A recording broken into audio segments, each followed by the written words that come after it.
All right, we're clapped in. We just had a long discussion on the benefits of nicotine, but I got my man Brad Kerns in the house. Thanks for joining. Kyle, I'm so glad to be here. I walked by your table at the loud, crazy, crowded gathering, but man, I just like locked into you. You had some energy flowing or something, and we got into it. We got into some pretty heavy conversation in 7 minutes there about your sex panel, the highlight of Paleo FX. There was the highlight. You're telling me about some crazy gray-haired woman that was going off talking about best techniques for blowjob, and I'm laughing. And then I was telling someone else a story, and my friend goes, "There she is, right there." I'm like, "Hey, were you the one on the panel?" And then she went into it with me too. Oh yeah. You could tell like Tips she's and tricks.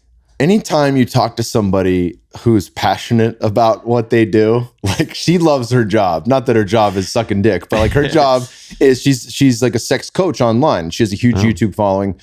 But she was passionate, and she was talking about engorgement and how the part of the penis you see is not the full penis. It goes back, and there's, the prostate gland and the P spot and the G spot and all these different things. She's like, you got to work all of that. And she's talking to the crowd. She says, and you got to get as much of it in your mouth as you can. And I fucking lost it. I was like, yes, get it. This old white-haired lady. She was great, man. She was really good. And welcome to the Kyle Kingsbury podcast. We are here in the studio talking about engorgement. Dick. Yeah. Just talking dick. Yeah. Well, I want to get your background because, I followed you over the years, and we did a podcast with Mark Sisson not too long ago out there, but I was like, man, I was, he was obviously pumping you up as well. And I'm like, I got to get Brad on at some point. So it was really cool to see that you were here at Paleo FX this year and that we're speaking on a panel together. It's like, let me see if I can get him. We killed that panel. Yeah. Crushed it. Yeah. Phenomenal. But I want to get your background. You have been a triathlete. You've done Ironman. You've done a lot of crazy stuff that, as you pointed out, maybe isn't the best for your body. But I want to get into all that. Let's talk about that. Let's talk about keto. Let's talk about what led you here today as being like one of the premier coaches in health and wellness. Thanks, man. Well, I go back to, I wanted to be a football player like you in high school. And I went out for tryouts. I believe I was 5 feet and about 105 pounds. And I watched the football team come out for practice. I'm like, man, those varsity guys are big. I was talking to my buddy JB. We were both going to try out. And the guy's like, that's not the varsity, dude. That's the frosh soft team. and the coach sees us, goes, what do you guys want? And I go, I want to know where the cross country team practice is. He goes, down the stairs to the stadium, go over there. So that began my running career in high school instead of football. And I became a pretty passionate runner. I had a great time. I made it to the state finals in California. I made it to National Junior Olympics finals. So I had this success as a young guy in this endurance sport. I was naturally adapted to it. And that was, feeding this passion. I wanted to be a runner in college. I went to UC Santa Barbara and I got sick and injured 5 seasons in a row. They destroyed me with the traditional training model where it's like survival of the fittest, and we'll pull 21 guys and 7 of them will do well, 7 of them will do mediocre, and 7 of them will get bombed out injured. And it still exists today. So it's kind of ridiculous how here we are decades later with human optimization performance laboratories and the right supplements and heart rate variability, and the average high school or college running athlete, especially in endurance scene, they're overtraining, beating their brains out, and it's tough to watch. So I'm glad to be in this career as coach, author, working with Mark Sisson, developing the primal thing. But through this college running experience, I became attracted to this brand new sport of triathlon. And this enabled me to go and train without getting injured because I'm doing swimming and biking and then not so much running, not that constant daily pounding. Spread it out a little bit rather than focusing the daily pounding. Yeah. So I had a great time training on my own. It was a brand new sport. Nobody knew what was going on. And just show up at these races, try to piece it together. And it was so much fun. And then a great tragedy occurred in my life, which was graduating from college. So I went from like UCSB on the beach, going surfing, riding my bike, swimming in the ocean, to suit and tie, traffic jams downtown LA, hour and 15 minutes each way in traffic to go work for the world's largest accounting firm. Brutal. And I made it 11 weeks. And like during that time, I was getting into all this stuff that, you guys talk about on the podcast, and your dreams and your intention and your vision. And it's like, this is not my life. No offense to all you accountants out there who've had a wonderful career and it's an important role in life, but I felt out of place. And it was just this constant, stress and anxiety and frustration. Like, what am I doing here? But there's so much pressure and there's so many forces around you saying, oh, major in account or take the accounting track of your economics major and you'll get hired right off campus and you'll make big bucks and it's wonderful. So after that 11 weeks, I announced my retirement to the firm and I told the boss man I was going to go pursue a career as a professional triathlete.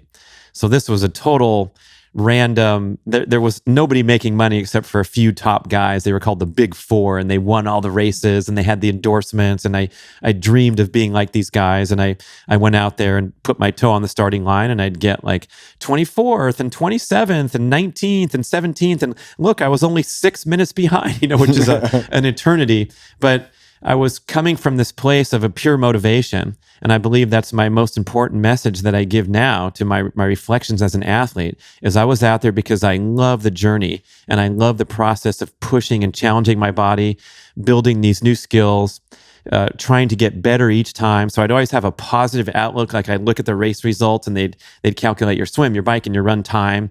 And I was 6 minutes behind in the swim, 4 minutes behind the bike. But look, I ran with the third top pro because I was coming from running, of course. So all I have to do is improve 10 minutes an eternity. And I always had this dream and I was building. And I never had any negative messaging like, dude, you're not making any money. What are you doing with your life? You're wasting it. And none of that. It was just nonstop fun and adventure and excitement. So this like haphazard approach where I'd wake up and if I was tired, I wasn't feeling it, I'd go back to sleep, I'd do something easy, I'd wake up the next day, if I felt it, I'd go and I'd explore new mountain territories on my bike, and I'd ride and ride and ride, because I didn't have any limitations on myself either, where we're into this structured environment where, oh, your HRV's 4 points down, or you got to build 10% this week and then drop it down, and it's very scientific, but I was this total intuitive athlete with a pure motivation. So I recognized that was like my centerpiece, my center of power for peak performance. So something happened at the very end of my rookie year after getting my butt kicked in every race. I went to this huge race. It was a showdown between the two top guys in the world who'd never raced each other. And I upset everybody and won by a good margin. So I came across the line and they're like, couple questions. A, did you do the whole route? And B, who the hell are you? But that ushered in like a new kind of perspective for me, where now I feel like, hey, maybe I could make it go and make a career of this. Maybe I can race these guys. I just knocked them off. There was a rematch race 6 weeks later, and I won by a bigger margin. And so this time they were gunning for me. There were guys in the pack like watching me and keeping my pace, but I was in really great shape because I'd had this run of beautiful training that was completely without impure influence. Then guess what happens? You start to get a name for yourself. You come home from a training session, you got 18 phone messages instead of one. You start dealing with the business aspects, and now this person wants to be my agent. This person says, don't get an effing agent. Do it this way, do it that way. So all this stress and pressure and anxiety built as I became a known person, and now I'm in the magazine and I'm wearing shirts with names on it and all these things. What happens when that happens? Oh, now I got to get serious, man. I can't take any days off. I can't rest. I got to time myself on all these routes, making sure I'm hitting my checkpoints. And of course, I struggled and suffered from that, that mindset that was flawed and getting away from that pure motivation. So I had to learn this lesson over and over. And I remember like crashing and burning out of a race going, this sucks. This feels like the accounting job where I'm here for pressures and expectations and hearing voices or feeling insecure because we just did a workout together and you kicked my ass. And I'm like, well, Kyle, what kind of training are you doing? Oh, I do kettlebell. Oh, maybe I should do that. And switching my route, switching what worked for me. So I had to grow, through this athletic experience. And I think you can reference too, like there's nothing more intense and dramatic for lessons of success and failure and lessons of life than athletic arena.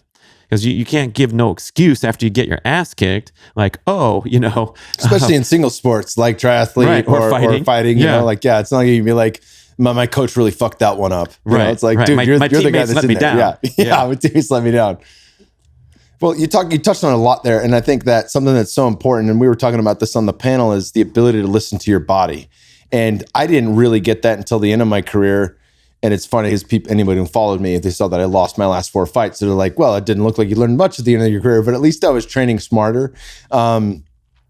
I think it looks like you had that to begin with, and then through the pressures where we're like fucking constantly going back and forth, toggling between doing it right and doing it wrong and suffering the consequences. Yeah, it is nice.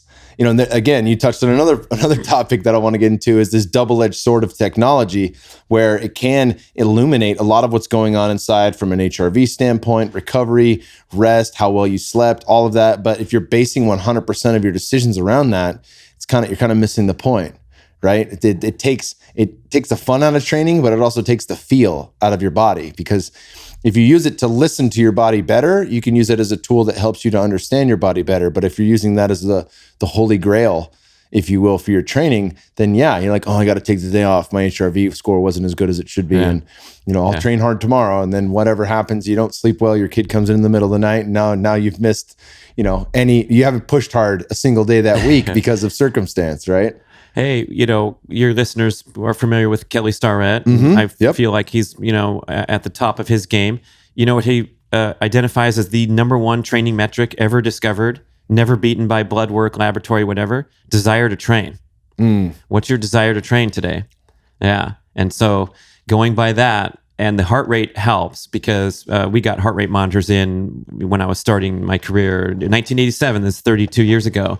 It was the Polar One. They have the H7 and it was now. The size it was the of Polar a toaster. One. Yeah. It was a square thing on your wrist. But getting connected to what you're doing and realizing when you're exceeding your heart rate due to your competitive intensity and all those impure influences. Like I said, I'm trying to go faster on my route today. Well, wait a second. You hit a heart rate. Now we're in an entirely new progressive realm. So I'm not going to trash all this stuff, but I'm like, use it to your advantage. But desire to train is number one. And then we go from there. And like, you lost your last 4 fights. I lost my last 14 fights too, man. And after a while, like I had a good friend. His name was Peter. He was an Aussie, and he had a gruff way about him. And he would call me up after my last string of races, and he'd call me up and he'd go, Kearns, you fucking suck, mate. You should fucking retire right now. Goodbye. And he'd hang up. I love it. Everybody else, best kind of coach. Everybody else in my scene would be like, hey, so you had a good bike ride? Yeah, my run sucked, but I have something to think about. And I'd tell my sponsors, like, I'm building up for another race and feeling good, you know, and you're just telling yourself the story that it's okay, but it's not okay. And I didn't want to face it because I had a 9-year run and it was fun and I was on top and had great success. I was national champion. I was ranked 3rd in the world at my best. And then I started slipping down like, wait a second. Oh, that workout that I did time was ass slower than it was before. And that does mean something. You know, so this checkpoint of someone saying, you fucking quit, mate. You're done. I remember when you were good. You know, he would go off on me. And then like, I remember having a great, I got a win. I bagged a win during one of my struggling years, my last year. And I'm like, I can't wait till this mofo calls up. And I'm like, W, baby. And he goes, who was second? I go, Kelsey, never heard of him. Who was third? Wilson, never heard of him. Who was fourth? He sucks, never heard of him. So we're going down to like 7th. Yeah. So even the win was discounted, but it was so spot on. There was nothing more honest than that. And I knew it deep down in my heart. So I'm referencing, you lose 4 fights. It's a fucking great career. It doesn't matter. You know, it's just like learning experience and progress to the next thing. Yeah. Yeah. To the dark side. That's right. This guy, Mike Pigg, maybe your listeners know, he was one of the greatest of all time. He was number 1 for many years. And he kept going. He was, you know, getting his endorsements and trying to cash that thing out and go as long as he could. And then he called me up one day and he's like, Kearns, I know you've been on the dark side for a few years. What should I do? I need a career now. And we had to have that talk like, all right, man, you got to unwind this thing. And guess what? Those peak performance attributes that you adopted in your athletic career can be translated right over to business so you can kick some butt. He's like, yeah, I'm going to go back to school. I'm like, no, not school, dude. We don't put a top triathlete who was a independent, hard driving, stubborn dude into a school classroom. I'm like, you got to go sell real estate. That's your only choice because you don't have to get an education of too much length. And then you can go in and compete in this forum. And that's what he does today. It was a fun, you know. He's probably doing pretty damn good at it too. Oh, a bunch of guys are doing stuff, but it's like some of them get it going. We talked about this a little bit at dinner. Like some of them leverage all that stuff and then some of them don't. And some of my boys that I watched high school football, my son didn't play. He was a baller, but the football team was making it all the way to section. They were 12-0. players of the year awards, accolades, and now they're like not getting it together in adult life. And I'm like, wait a second, you gained more yards and scored more touchdowns than anyone in the history of the section, whatever. Where's that all going? And so I think like any person who's athletic listening is like, man, we got to leverage some of this stuff that we've been through instead of reminiscing and sitting back and going, yeah, back in the day, and boy, oh boy, I mean, we're all guilty of that if we get that wind up on our back and twist the dial. But yeah, there's a character actually from a movie, and it was like a teen movie. So when I was a teen, I watched it. It's called Can't Hardly Wait. And, might have been, past your genre by the time it came out, but there's a character in it that Jerry O'Connell plays, Trip McNeely, and he's showing up. He's in college, but he keeps showing up to all the high school parties, and he's wearing his fucking Letterman jacket, and he's just nonstop. He can't stop talking about the glory days of when they won state and all this other shit. Even Uncle Rico in Napoleon Dynamite, like, man, we would have won a state if the coach would put me in. I could throw a football a quarter mile. Yeah. It's like everyone knows that guy. That's why it's so funny because everyone knows that guy, right? And you have that guy who lives in the past, or you have the guy who just won't stop. Like it's Ricky Henderson. I love the guy. He loves baseball. He's one of the greatest players of all time, but he played himself down a AAA ball as long as he could just because he loved the game. I didn't know that. There's part of that that's really cool. Yeah. And then another part that's like, dude, there's more to life than that game. Yeah. Whatever it is that you're into, like there's a lot more to it than that. And you can, if you choose to, take those skills out into the real world or whatever that means and do something else with it. Well, my thing, if I can hack into the podcast for a moment, is this great recent discovery of I broke the Guinness World Record last year for the fastest single hole of golf ever played, and it's an offshoot of my favorite sport of speed golf, where we play a tournament round, 18 holes, and they count your strokes and they count your minutes. So you have this. It's not like hockey puck golf where you're just racing through. You got to shoot a good score. And everything counts the point. So the stroke counts for a point, the minutes count for a point. So like my best tournament ever, I shot a 78, which is a pretty good round for me, in 47 minutes, running pretty high speed, anaerobic threshold, carrying 5 clubs, hitting these shots, hitting the next shot. And so that's a 125 in speed golf. And the best guys are out there, they will shoot par on a championship course in 45 minutes, 47 minutes. I mean, It's an amazing sport. Grassroots, underground sport. But this has been my recent passion. And then I found this thing on YouTube where the Guinness book has an official record for the fastest one hole. So this is like full sprint now. Has to be 500-yard par 5. You can't have like a dinky, I played the par 3. So it has to be 500 measured yards, right? So that's a nice par 5. And I trained for this thing. I studied the video of the previous record holder on this. It's dead sprint, 400 meters. Yeah, like Van Niekerk, South Africa, 43 flat. Not quite that fast, but you can't waste any time. Especially, I wanted to beat this existing record, which was really impressive. So, if I can engage a little more in this fun thing, so I saw the video. And I'm like, well, shit, man, I can sprint and I'm a good speed golfer. I'm going to go bust this open tomorrow night just for fun, not official. I'm going to go put my watch on and go out to the course. And record's 150 and I did a 212, running pretty hard. Like, whoa. So then I went back the next night and I said, I'm going to sprint this time and now I'm going to knock the record off. But I hit a couple bad shots because you're sprinting and trying to play golf. They don't go together. Ask Scott Stallings. No good, man. And that time was a 213. So I go back home, I get on the internet and email this dude in United Kingdom. I'm like, dude, are you an Olympic sprinter or what did you do to break that record? And he wrote a nice thing back. He goes, let me tell you, Brad. He goes, I played that hole 1,000 times and I practiced exactly where to hit each shot and to get into the groove of picking up the bag and racing to the ball and hitting the proper position on the green so I'd have an easy putt instead of a hard putt. So I practiced and practiced and practiced. And obviously this is goofy stuff. There's Guinness World Record for eating the most crystals in your bowl here and all that nonsense. But like for me, I feel like I locked into this athletic intensity that I had as a young guy. And now I'm doing something that it's for fun. It's no big deal, but it isn't, because it means a lot to me and it's something special. And oh, by the way, you have to get 10 people out there to witness. You need 2 timers. You need a filmmaker. You need a cameraman. You need an observable witness that you never met before. So you got to go find some mofo on the course that day and go, hey man, can you help me out do this thing? So I had to assemble my dream team in golf carts filming me. So I show up at the golf course and there's 10 people around. My girl's there. She brings in her family. They drove 3 hours to support this whole thing, this crazy thing. Her parents are there, her sons. It's like, all right, I'm on the spot now. And I got lit up, and it was so fantastic to go for this goal, because you realize, like, going to the gym and doing your workout, and that was great, but it's not the same as going into the cage. You know what I mean? There's nothing that's going to recapture that. So if there's a way to find something that can possibly recapture that, as long as it's not a 50K, I totally support. What did you do? 55K. Dude, that's unbelievable. You're probably the most accomplished ex-MMA fighter, ultra runner of all time. I don't know. I think the Diaz brothers have done Ironman. Oh, I forgot about those guys. They're no joke. They have cardio for days, but they're also like close to my height and like a $160, so they're perfectly built for it. Okay, I put on this triathlon. After I retired, I did this and that business. I put on a triathlon. It was called the World's Toughest Half Ironman up in Auburn, California. And this dude, was it Nick and Joey? Nick, I think. Nick and Nate. Nick and Nate. Sorry, Joey. That's the Joey comedian. Coco. So, all right, cocksuckers. Someone tipped me off and said, yeah, some fighter dude entered your race. He paid his full entry fee and entered my race. And so I looked up his email. He comes through the online entry. I'm like, dude, you don't have to pay to enter my race. It is a pleasure to see you. I can't believe you're doing this.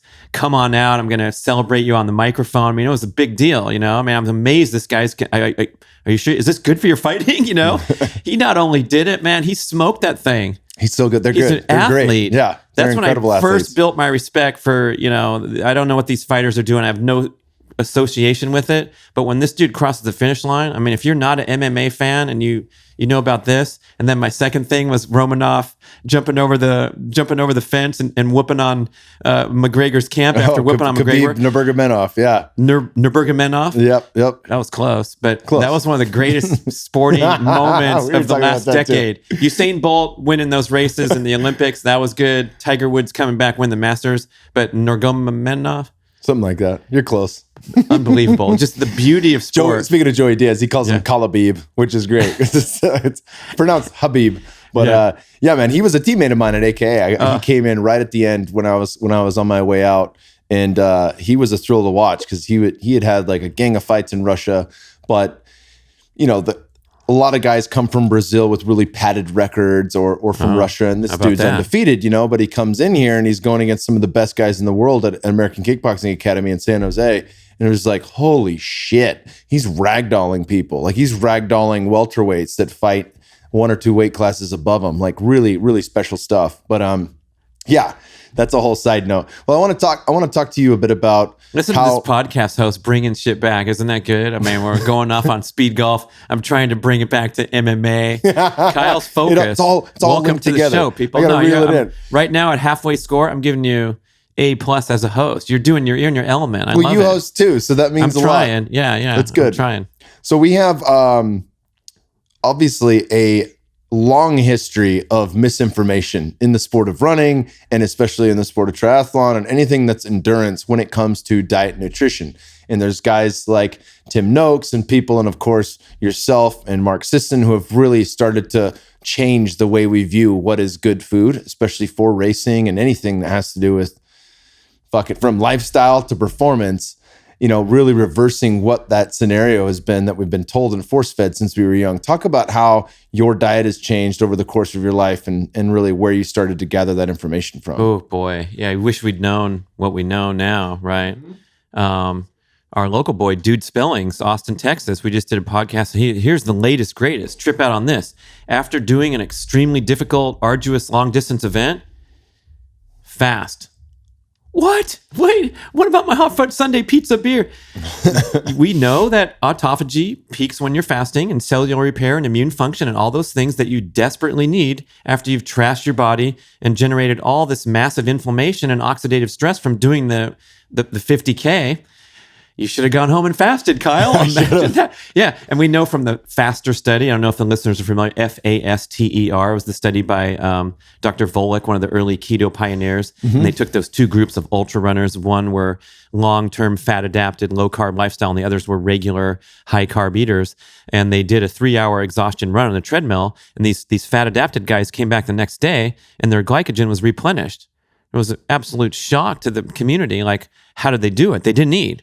I mean, they ate their fat or whatever.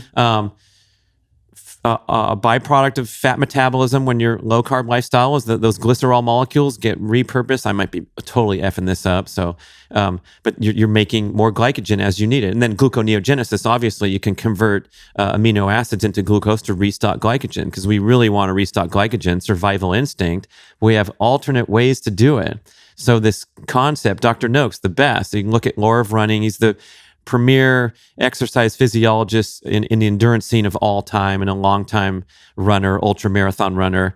He started getting diabetes as an ultra marathon runner, the most preeminent physiologist going, what the F is going on here? And he's not sitting on his ass. Right, he's not running sedentary. Comrades Marathon, 52 miles every year and doing all these things and eating healthy, health conscious, portion conscious, not a slob in a lab.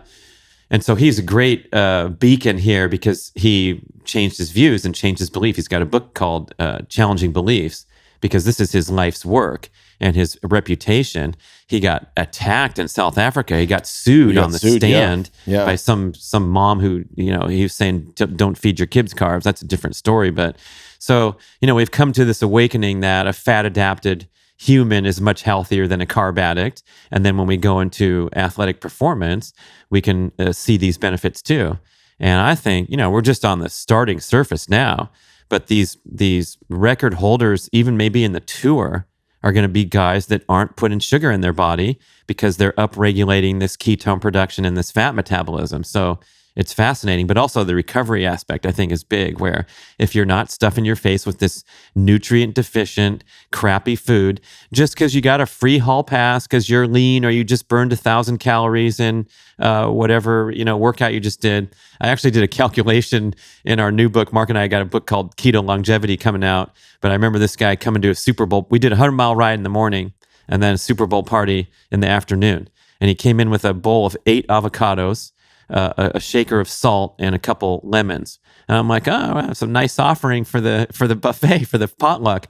That was his deal. And he ate the entire thing. I'm not giving this to anybody. He sat in the corner of the couch. He was fried. I mean, he hung on that 100-miler, but he was like above his level. So he watched the Super Bowl for 5 hours, sat in one spot, ate the avocados, ate the other stuff that the other people brought, but he ate his avocado thing. So I calculate this whole thing out. Okay, on a 100-mile ride, you're burning 800 calories an hour. That's this many. And he came out with a net gain on the day. In other words, he gained a little. Yeah. So the calories in, calories out has been destroyed as completely unsubstantiated in real life. And now we can have, people waking up to realize that these crazy goals that I'm pursuing, where I'm burning all these calories and obligated to slam my face down with carbohydrates, we know it's unhealthy now. Before we didn't. We thought it was cool. You get to eat a lot because you're a runner. It's awesome. My favorite thing about training for a marathon is the pizza and beer. All right. That's a mentality and you're allowed to enjoy your life. And it does mitigate damage from eating pizza and beer in the cube. But boy, there's a new horizon now. Yeah, that makes so much sense. You touched on a bunch of cool things there. That was something that I got into the ketogenic diet and was introduced through guys like Finney and Volek. I actually heard Dr. Dominic D'Agostino speaking on the Tim Ferriss show in 2014, and then Peter Attia as well. And I was like, shit, I need to give this a run. And it was right as I retired, and I knew I had some TBI and some brain issues from fighting and also playing football since I was 10. So that's really what bridged the gap for me to get in. But all this stuff coming out about fasting, it's like, oh shit. And I used to think back to, after my fights, even the worst fights where I was the most dinged, it's time to celebrate. I'm going to eat like shit. I'm going to drink alcohol. I'm like, I should have been drinking salt water and not having a damn thing else. And then I can party and celebrate later when all that inflammation returns back down to normal and my brain can actually clear out some amyloid plaque and tau proteins and I could heal from that experience. It's crazy to think about that. You're talking about it now. It's like, I think it's a different mindset. Obviously, if we have this, a lot of people continue to look at working out and then food as a reward, right? Like, how do we reward ourselves for this hard work? And you really can't look at it that way. Food can't be about pleasure. It can certainly taste good and be something that you enjoy, but it shouldn't be the reward for doing a hard workout or competing in a competition. Like that's not going to lead to good stuff. I would say it's probably you're setting yourself up for disordered eating of some nature, right? If you're equating caloric expenditure with caloric intake, that's heading down a nasty, slippery slope. I'm not an expert. I'm an eating disorder specialist is not in their head. You just can't do that, right? So, you got to go by your hunger signals. But I think the big mistake the athletes made is, the free pass to eat a bunch of food and of poor quality of a certain percentage. And we know we got to go get our training table salads and steaks, and then the athlete will go and slam down extra stuff because they don't have a excess body fat problem or something. But that inflammatory, free radical inducing sugary food, the athlete's the one that suffers from that tremendously because they're eating so much more of it than the cubicle worker. Yeah. So we should be cleaning up our diets more than the average person, but generally, especially the endurance scene these are billion-dollar industries where they're doing gels, blocks, bars, cookies, crackers, cakes, lotions, potions, sugar throwing down your throat. Yeah, and so I think that's also another concept to really lock onto is that if you're creating your own acute inflammation through exercise, you shouldn't add to that with inflammation from your diet. Like that should be the last thing that you want to do is have some type of inflammatory diet. And I mean, anything can be a problem if there's too much, but there's still people I know that are loading up on pasta on race day or after. Yeah. You touched on glycogen restoration from the ketogenic diet, that faster study that they did. And that makes a ton of sense. I had Dr. Sean Baker on the podcast, who's a huge proponent of carnivores, been on Rogan's. And he was saying like there's no lull. And even if it's which it's not as clean to make carbohydrates and glycogen from protein through gluconeogenesis. It's not as clean as being in a state of ketosis. But at the same time, your body's only creating what it needs. It's not creating in excess. So once your liver's full of glycogen, your muscles are full of glycogen, your brain has enough, and the liver can kind of delve that out bit by bit through the night as needed. That's it. It's not going to create more than it needs. So really thinking about that, like if we can create our own carbohydrates, it's gonna go a lot further and be a lot less damaging than if we're constantly trying to source that and being on this repetitive wheel of fuck, when's my next hit of carbs? Like every 2 to 3 hours, when's my next hit? Oh, that's what we were trained to think, that you better be responsible and eat in that window of opportunity, we called it. I used to sell stuff on a website of all the bars and drinks and all that. And it's like, I think we got to make this important distinction now because if you're not in a fat-adapted dietary pattern and you're a carb-dependent dietary pattern and you go try to run a marathon on liquid aminos and water, you're going to be passed out on the curb and calling for Lyft or Uber. So, you got to do some hard work to ditch these offensive foods, the grains and sugars and the refined vegetable oils, which cause dysfunctional fat metabolism. So you can't turn into a fat burner if you got these bad oils in your diet. So it's like grains, sugars, bad oils, athletes, zero tolerance, get rid of it. Then you can start awakening these amazing attributes that you're describing. But it's really tough to like go at it half-ass and be a halfway carb-adapted athlete. And especially, I remember like when Mark and I got this assignment to write the book about keto, this was really early on. There wasn't a lot of talk about it. I had to call up D'Agostino on the phone, go, dude, what? I heard the podcast, but are you serious? What is this? It was like we had to jump in. So I did my intensive keto experiment, pricking my finger every day, seeing what my numbers were, seeing this and that. And I think I did a little bit of half-ass approach where, I still had a baseline demand for glucose in the brain and in my workouts, which I was still doing instead of toning it down a little bit to make this transition easier. Yeah. And I forget, there's probably some term for it, but like your workouts are a little bit off and your brain function's a little bit off. And they call it the keto flu or whatever. And I'm like, no, this is bullshit. It's like, it's just doing it with a flawed approach. Where in my case, I attribute trying to do too much working out instead of just toning it down for a few weeks to get all the way over to keto, messing with the electrolytes and the sodium balance. So you got to put more sodium in because now you don't have water retention and inflammation throughout the body holding more sodium. Hey, you lost 8 pounds. Your face looks better. You were a fat face before. Oh yeah, it's great. It's only 2 weeks. Well, you're also losing a lot of sodium. And so now when we know to do these fixes and do it properly, and you could say be patient, but some people are like cold turkey. Let's do it. So I don't think there's a secret like be patient. But if it's not if it's not working for you, you're not feeling good, then slow down, take a deep breath, realize we got a problem. The keto flu is bullshit. No one needs to go through the keto flu. No one needs to be cranky to their significant other. Otherwise, we're going to have problems. We're going to go back on the sex panel and have to start over. Yeah.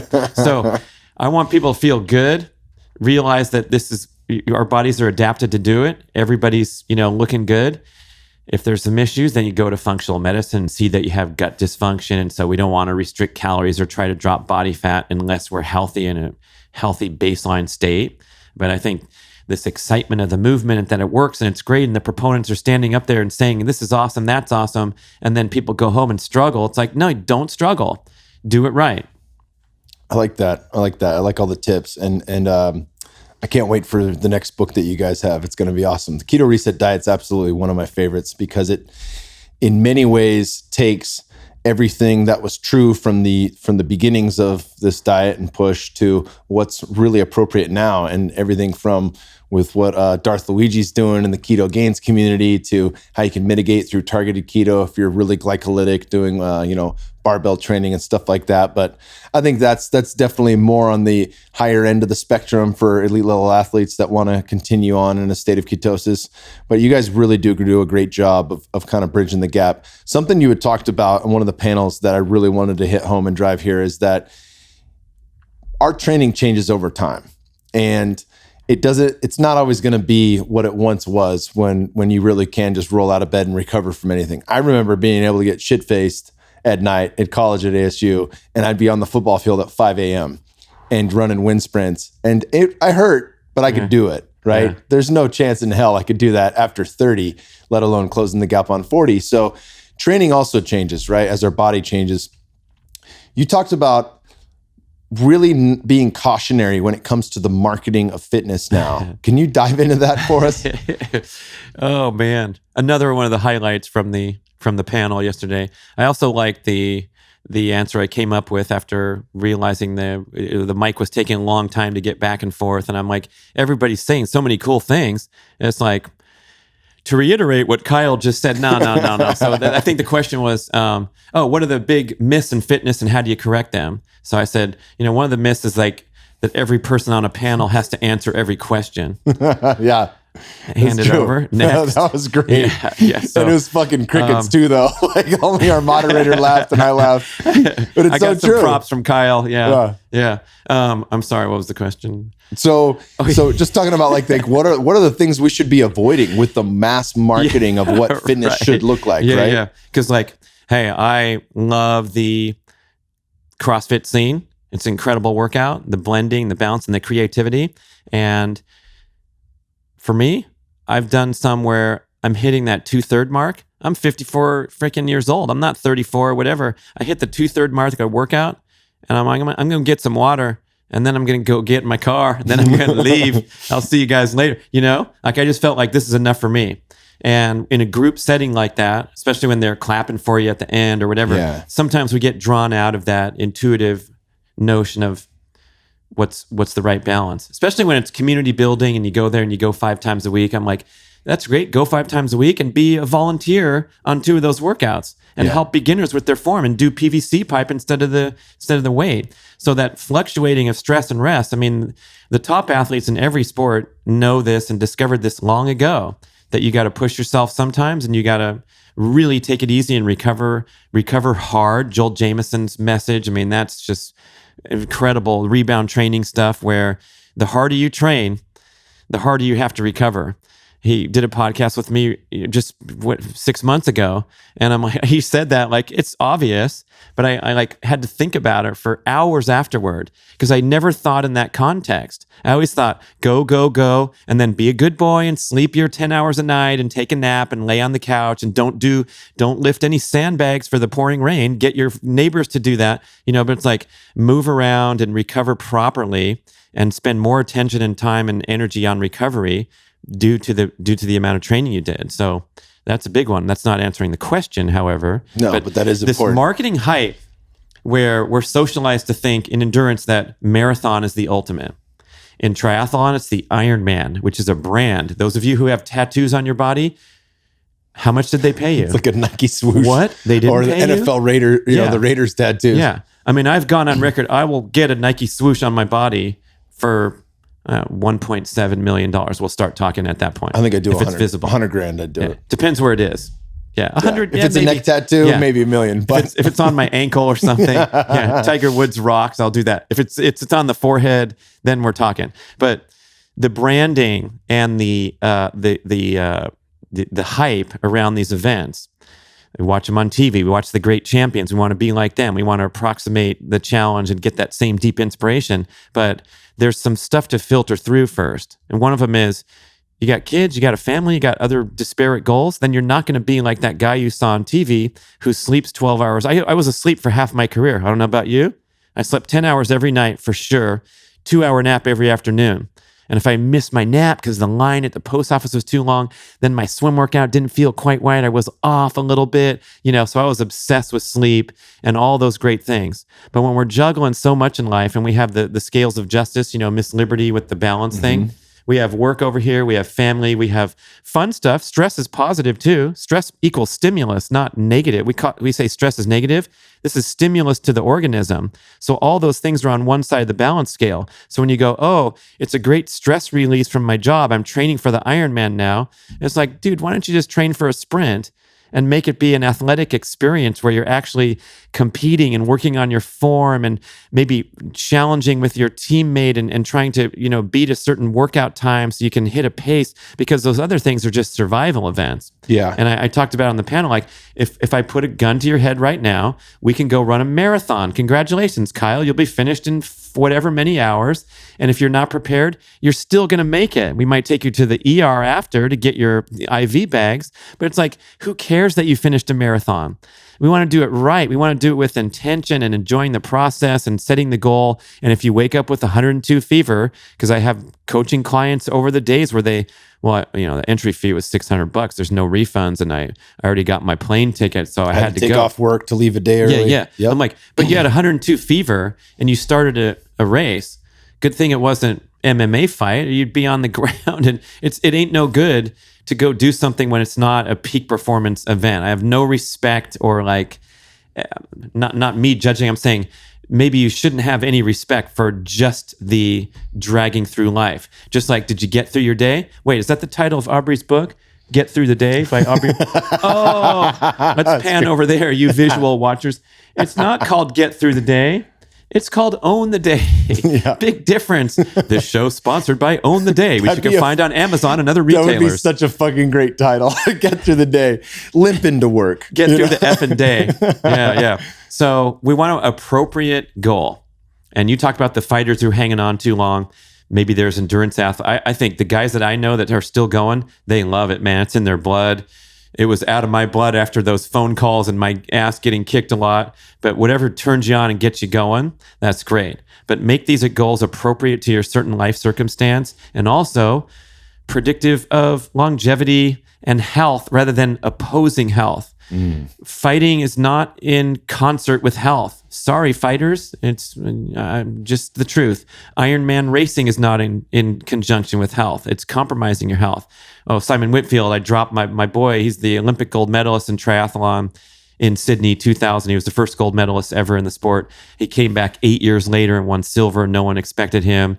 A great career, retired off into adult life. And I asked him, what are you doing? What are you doing these days? Like, you compete in something or whatever? And he goes, well, today I'm coached by my 80-year-old self.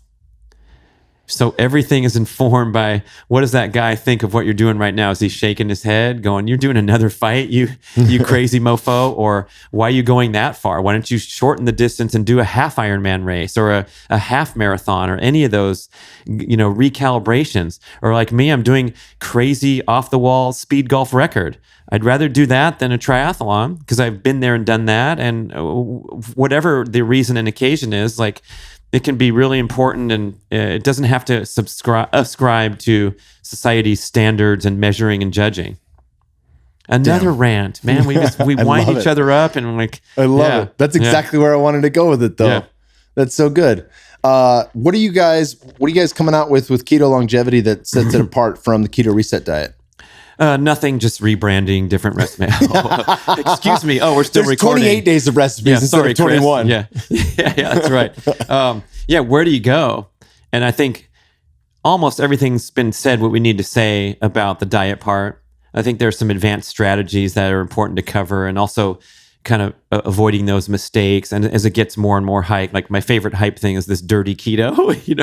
Like you can do pound or hashtag, excuse me, old guy talking here, pound hashtag dirty keto. And you see like the sugar-free orange soda with heavy cream and ice, and you slush it up, and it's like the thing we used to get in the mall in the old days. Like a Slurpee or something like that. The Blossom Hill Mall or whatever. What's your local place called in San Jose? You go to the mall and you get the Orange Bang or whatever. Yeah, Westgate. Oh yeah, Westgate Mall. I know what you're talking about. Damn, how'd you know that's? I know, man. I get around. Yeah, it's like Orange Jubilee or some shit like that. Right. Yeah. And it's okay because it's keto, because it hits the macros. So that kind of ridiculousness. Now we got to get sensible about and realize that the benefits of keto are. You're approximating the benefits of fasting, which are long scientifically validated, undisputed even by the freaks on whatever side of the equation we're on. We can do it without starving ourselves. Otherwise, we just all fast and be autophagy all the time. I don't eat. It's great. I'm a breatharian. I'm gonna live forever. Yeah, they're called breatharians. There's like a guru. He was uncovered on 60 Minutes like years ago, and he claimed he was a breatharian. But he just was with his, his practices and his meditations, he could just exist. And then they caught him backstage, like shoving this Butterfinger down his throat before he went on and gave his keynote. So sorry, breatharians. Yeah. So in this book, the diet thing has to blend into a comprehensive, healthy living strategy, and especially this aspect that we call mental flexibility. And Sisson has these talking points like pivot is one of his favorite words. And, we've worked together for 10 years, and he's a guy who knows how to do business, knows how to sell his shit to Kraft Heinz and cash out and be focused and strategic and all that. But he's had to pivot so many times and change course. And we talk about having a vision, having goals, having an execution plan, and like, oh crap, it's not working. So what do I do?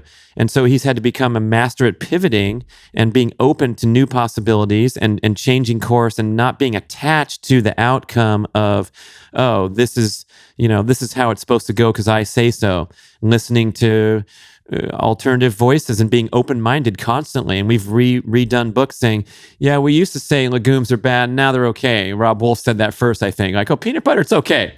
So for like 10 years, I didn't eat no peanut butter. Yeah, he wrote the paleo solution, and it was like, peanuts, that's a legume. They're just blowing him up online. Like, what the fuck, Rob? I'm getting mixed signals. Yeah.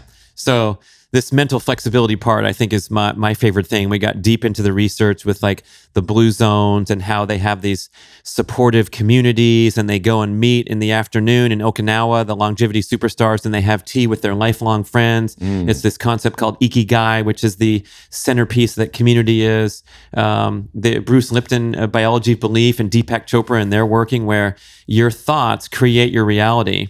And so if you think that you're not going to live a long time, and you think, or you're worried about getting cancer like your parents did, these will manifest into reality. Where if you set a different intention, and if you talk poorly about this, people check out. So don't check out yet.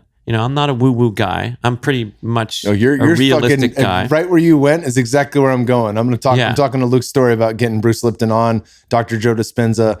I mean, this so much of this falls in line with exactly what the teachings in a plant medicine ceremony like ayahuasca are. Like you become very, very clear and very visceral about the fact that thoughts do create our known universe. No question. Yeah. And so like the energy in the room, you walk into a room and I feel like there's positive energy here. There's positive energy at the table. We're sitting down, Ben was there, and I just kind of stopped. I was going to another table, but these things are real. So, you walk into a party exhausted, as an example. It's such a long day. I'm tired. I'm burnt out, but things are lively and your energy picks up. And it's, boy, our thoughts have so much control over things. And then, stating your intentions and all that stuff. We all need to get better at this and believe more. And so if right now you're shaking your head going, I don't believe in that bullshit, those woo-woo fairy people, it's like, you're absolutely right. Yeah, no matter what you believe, you're correct. Exactly. Yeah. And you don't understand genetics. My whole family has a obesity gene, and so I'm headed there. Have you done your? Yes, you are. Have you done your 23andMe? Have you ever looked at that? DNA Fit. Okay, I do. DNA Fit. Yeah, those guys are. Oh, I think DNA. I've recommended a ton of people to DNA Fit. I think they're great. I had my 23andMe done, and I outsourced it to Dr. Rhonda Patrick for a $10 donation. Right. Yeah. It's great. Right? I did that. But I have the genes, and it's funny because when I look around all of my relatives, I have the genes to be obese, and I have the genes for type 2 diabetes, and I have half the marker for Alzheimer's dementia, which runs on my dad's side of the family. And guess who's not obese? Guess who doesn't have type 2 diabetes? Guess who's not going to get Alzheimer's, right? Like all those expressions are the potentials of what could happen if we're doing it wrong. Right. Or if we're doing it right. Not even potential, but like you're damn sure you're going to do it because you have those genes. Yeah, you're going to do it. You're going to get right there and right in line, maybe worse. Because your parents, my parents ate better than we did when we were kids. Yeah. So like this predisposition concept, everybody F's that up and thinks like, you guys are saying genes don't matter. And they're tremendously important. And, we better respect that and take aggressive action if you happen to have lousy genes. Yeah. Yeah. Yeah, that makes a ton of sense. The DNA Fit test, where they give you this ratio of your genetic predisposition for endurance versus strength. Some lifelong endurance athlete, whatever. I'm a big endurance thing. 54% strength power and 46% endurance. What is that gene called? Is it like actin 3 or something like that? Right. It goes on the chart, and there's a few others. They could see if it's in the muscle tissue, then they know. Yeah. So my wife ran cross country at NAU and was all distance her whole life. NAU is big time distance running, better than the big school. If you've never heard of them, they're the kings of the planet there. Northern Arizona University. And I was just down south of her in Phoenix at Arizona State, the number one party school in the nation. So it's a point of distinction. We didn't meet each other in college, but thank God. Shit, I forgot why I brought up my wife running an NAU. Oh, her genetic the genetics. balance. Yeah, so exactly the same thing. We finally get that done. And I knew that I had some form of being a power athlete from all the days in football to my affinity for strength in wrestling, jiu-jitsu fighting, all that kind of stuff. But interestingly enough, like she had that too. So now as she trains high intensity intervals, like that's the hack for her fat loss. Because she used to pound, same thing. She got injured in college and quit her sophomore year because her coach made her run through metatarsal break. Sorry, Natasha. Yeah, I'm telling you, I feel your pain. It's disaster. Sorry, coach, but that's bullshit. Total bullshit. You have a freaking thoroughbred that comes to your campus and you treat him like a mule. Yeah. I remember a pop-off from one of my fellow athletes one time where I was talking about my struggles in training. He's like, dude, why you train like that? You're a thoroughbred. You're not a mule. And I'm like, oh. And now I can go believe in myself as a thoroughbred rather than believing in myself as a mule where I got to get up and work hard and be tough and all that. It's like, no, man, from this day forward, I'm a thoroughbred. You know the thoroughbreds? They have a term called exercise. The horse exercises every day. The horse boy takes them out and runs them and washes them down and rubs them and stretches them, and they run around the track or whatever. It's only once every 2 weeks that they do a workout, and the workout is with the watch and the jockey, and they do a destined workout. They're going to time them for 11 furlongs, whatever. But like, this is the finest racing animal on earth, and they take exquisite care of that animal because the animal costs $13 million. I don't cost that much. I'm 1.7 for Nike tattoo, right? But like these animals, they know how to train the thoroughbred. There's millions and millions of dollars at stake. They're very good at training thoroughbreds, except for at Santa Anita, where the horses keep dying for some reason. But if we can take that analogy back to the human, where you need to open it up much, much less frequently than you think so. But if you don't open it up once in a while, hey, you're going to regress. And when you're 38, you're going to be worse than 28 and 48. But it's like, open the throttle once in a while when you're feeling it and you're totally pumped up to get through, own the day, right? And then the rest of the time, go with the flow. Take care of it. Take what your body gives you every day and nothing more. If you're taking notes at home, take what your body gives you each day and nothing more. Don't be a wuss and not start or talk yourself out of because you're not motivated. Go there, see what's happening, get in touch with your body, and then, let it flow. But it's like way overboard on the work hard side and not enough attention to rest and recovery. Dude, you absolutely smoked it, brother. It's been an absolute pleasure having you on the show, Brad. We'll have to do it again next year. Thank you, Kyle. Where can people find you online, on social websites, any of that good stuff? Go to Nike. Excuse me. No, they didn't pay me yet. BradKerns.com. Thanks for asking. I have this podcast called Get Over Yourself. I want you on there. We're going to flip the mic over. I want to learn more about MMA and climbing out of the cage and getting in the cage. But yeah, it's a fun new podcast. I've been on the Primal podcast and talking about keto and training for 6 years and hundreds of shows. So I wanted to branch out into like health, fitness, peak performance, relationships, happiness, longevity. I had Adam and Vanessa Lambert talking about plant medicine on there. Oh, like, you're talking to a wussy boy who like, I didn't put anything in my body when I was an athlete because I wanted to feel everything. I didn't put ibuprofen. I didn't put caffeine. I wanted to know if I was tired and all that stuff. And now like you listen to an hour show on that, it's like, oh shit, so I can expand my beliefs and go right into that, live in that zone. It's very interesting stuff happening. Oh, yeah. You're on the cutting edge, man. So keep it up. Thank you, brother. Thanks for listening to the Kyle podcast.